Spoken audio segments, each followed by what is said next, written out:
So I'm real excited. I was able to complete a lifelong pursuit of mine. I was able to get every X-Men comic from 1 to 150, and we're going to look at the last ones I completed, numbers 1 through 20. I'm so happy to have these.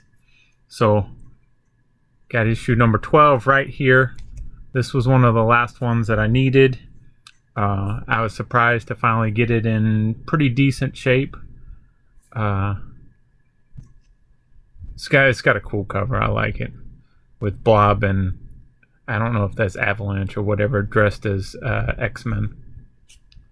X-Men number 19, the first appearance of Mimic. I have this graded, but I like to have raw books in addition to the ones I have graded. This was not bad. I was able to get it pretty cheap, so I was happy.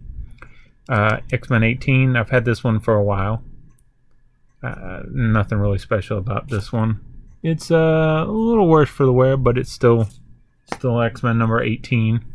Still almost 30 years old.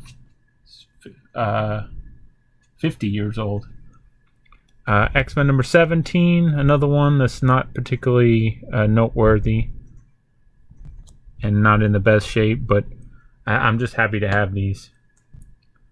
X-Men number 16, I think this is the first master mold, and it looks in pretty decent shape. Most of these I got really good prices on, buying in lots, or I got ahead of the game. X-Men number 15, this might be the first master mold, I don't remember. But this one's okay shape. Like I said, I'm just happy to have them. X-Men number 14, the first Sentinels, and they of course changed a lot during the entire run. This is not too bad a shape.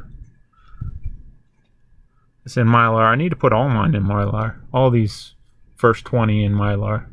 Make them look much nicer. X-Men number 13, the second half of the first appearance of Juggernaut. I got this in a lot. It's not in very good shape, but I'm just happy to have it. I'm looking for a graded example.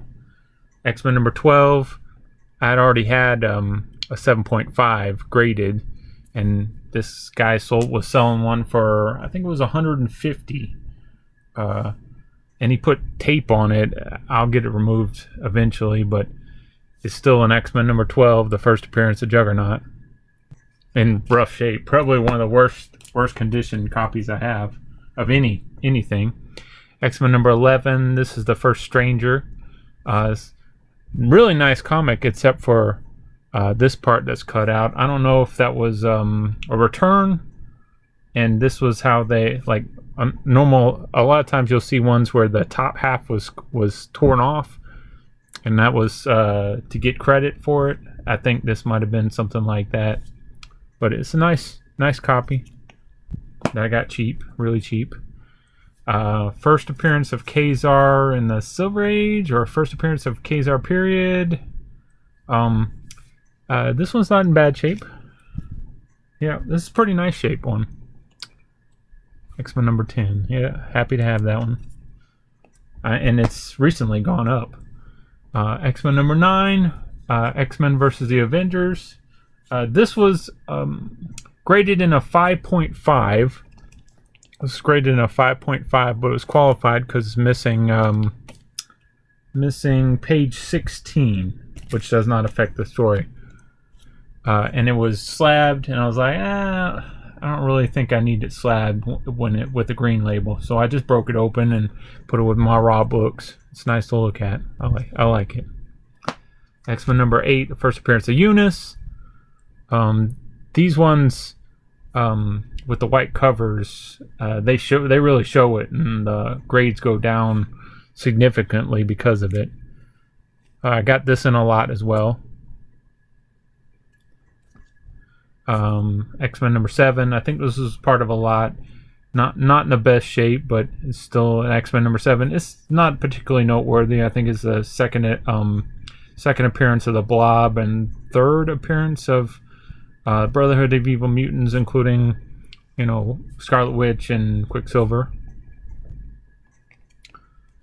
X-Men number 6. The first appearance of, was it first crossover with the X-Men? Can't remember if this was the first appearance of Submariner in the Silver Age or not. I don't remember.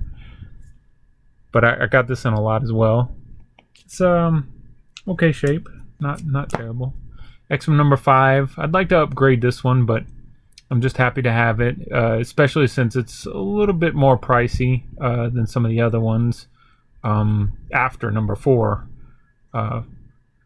since it's the second appearance of Quicksilver and Scarlet Witch. Number 4. This is one of the last ones I needed, and I wasn't sure whether I was going to get it at all because, you know, WandaVision really brought up the prices of this book, and then she's going to appear in Doctor Strange, so I wasn't sure whether there was going to be any lull. And this one I got for $1,000 in a 1.0. I mean, even ungraded raw, you can't get it for less than $1,000. So I was just happy to have it.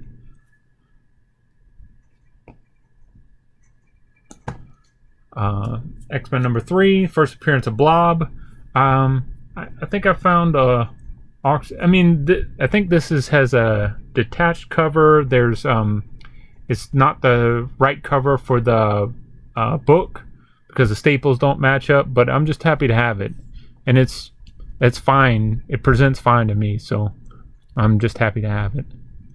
A little bit of tape pull or something on Angel's face here, but I'm just happy to have it. X-Men number 2. I'd like to upgrade this as well. First appearance of the Vanisher and second appearance of everybody, of course. Pretty faded, round corners and all that kind of stuff, but still happy to have it. Still happy to, be complete. And then one of the last books I needed, X-Men number 1. It's super expensive in any grade. This one has some tape all around the bottom here and all around the edges. I'd like to see if it improves with the tape removed, but I'm just happy to have it. I mean, it's so expensive now. Most people just can't even get a hold of a copy. It's like $3,000 for one without a cover. So this was the big deal, and one of the last 3 I needed, and I wasn't sure with the way prices were going whether I was ever going to have one, whether it was just, and then next time I blinked it was going to be $10,000, and I'm out. I can't afford $10,000 for one comic book, but I'm happy to have it.